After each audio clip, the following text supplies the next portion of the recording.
If you're the parent of a teenager and you feel completely drained when your teen is struggling and like their emotions pull you under with them, here's exactly how to stay steady and supportive without getting lost in their storm. It is so hard to watch our kids struggle, whether it's confidence issues, toxic friendships, anxiety, or setbacks in school or sports. We feel it all right alongside them. But here's the thing, our teens don't need us to feel their struggle for them. They need us to be a steady, supportive presence so they can learn to navigate it themselves. In today's episode, I'll walk you through 6 key ways to hold space for your teen's challenges without letting them take you down in the process. All right. So, the reason I want to talk about this with you today is because I have lots of friends who are raising teenagers right now, since that's the time of life I'm in. I have my own teenagers as well, right? So, we're all in this journey together and we're kind of comparing notes and talking about the challenges and all of that. And one thing I hear from them often is how hard it is to not get overtaken when their teens are going through a tough time.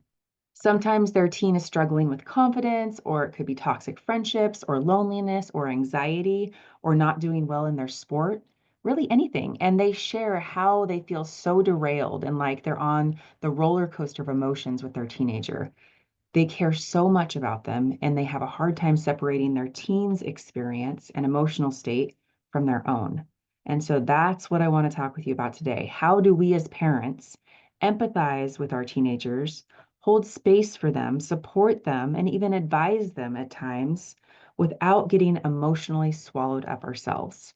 Okay, so let's dive in.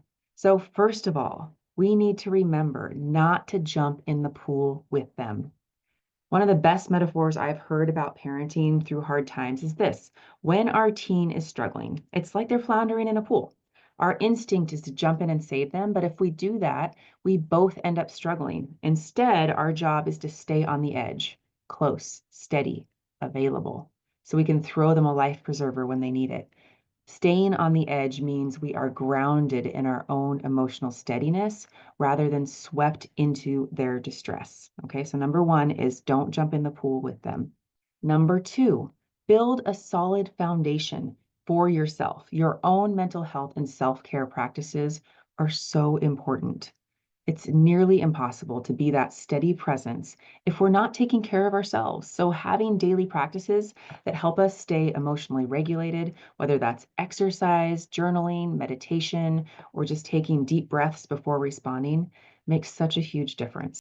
When we fill our own emotional cup first, we have more capacity to support our teen without it depleting us. All right. And we're also modeling that for them, right? This is the way we take care of ourselves so that we have what we need in these hard moments, right?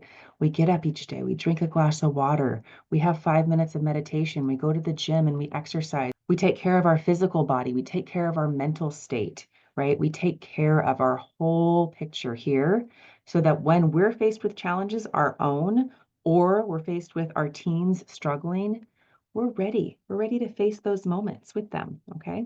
All right, number three, we need to hold space for them instead of trying to fix it for them. It can be so tempting to jump into problem-solving mode when our teen is struggling. We love them so much that we just want to make it better. But often what they need most is not advice, it's our presence. So holding space means listening, reflecting back their feelings, and then letting them work through it. So instead of saying, here's what you should do, you can try, that sounds really tough. What do you think might help? Right? So really empowering them to come up with their own fixes, their own solutions, instead of rescuing them all the time, right? All right, number four, it's so important to be okay with their hard emotions. So, one of the hardest things as parents is watching our kids feel pain, whether it's disappointment or heartbreak or anxiety or self doubt. But when we rush in to fix, reframe, or minimize their feelings, we unintentionally send the message that their emotions are too much or they need to be avoided. Instead, we want to remind ourselves it's okay for them to feel this. It's okay for them to struggle. Growth happens through experiencing, not bypassing hard emotions. right? So it's just like trees that are raised in greenhouses and they're not exposed to wind, they ultimately fall over, right? Trees need wind so that they build strength in their root systems so that they can withstand big storms, right? It's the same thing with our kids. They need to be able to experience the hard emotions, experience the hard moments, and weather those storms, right? So we don't want to go in and help them to just fix or put a band-aid on those big emotions. We want them to be able to experience them. It's okay for them to feel sad. It's okay for them to feel grumpy. It's okay for them to be angry. Just hold space for that. Be okay with that. Don't tell them it's not okay for them to have those emotions. Those are important and essential, right? All right, number 5, we want to validate their emotions without absorbing, okay? So there's a big difference between validating their emotions and absorbing them. Validation sounds like, I can see how that would feel really disappointing.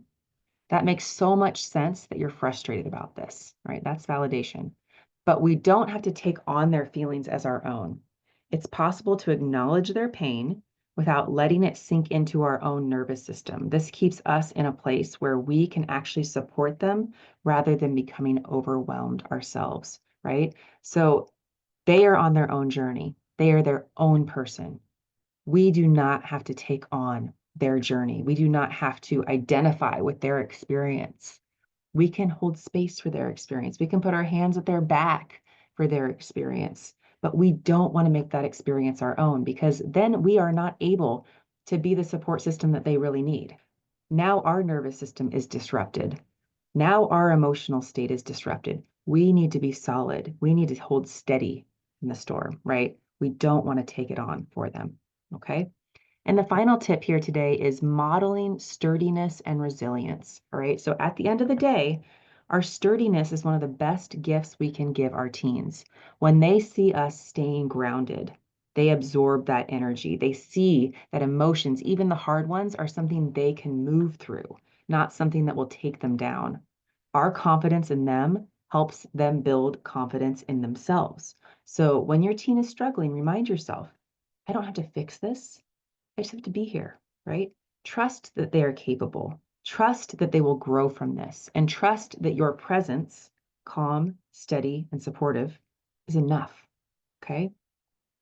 All right. So, in conclusion, parenting a teen through challenges is not easy, but you're not alone in this. The more you practice staying steady, the more your teen will learn to do the same. You are their anchor, not their rescuer. Thank you so much for being here today. If this resonated with you, take a deep breath and remind yourself, I don't have to carry it all. I just have to show up, be present, and trust the process. And remember, you're doing an amazing job, right? See you next time.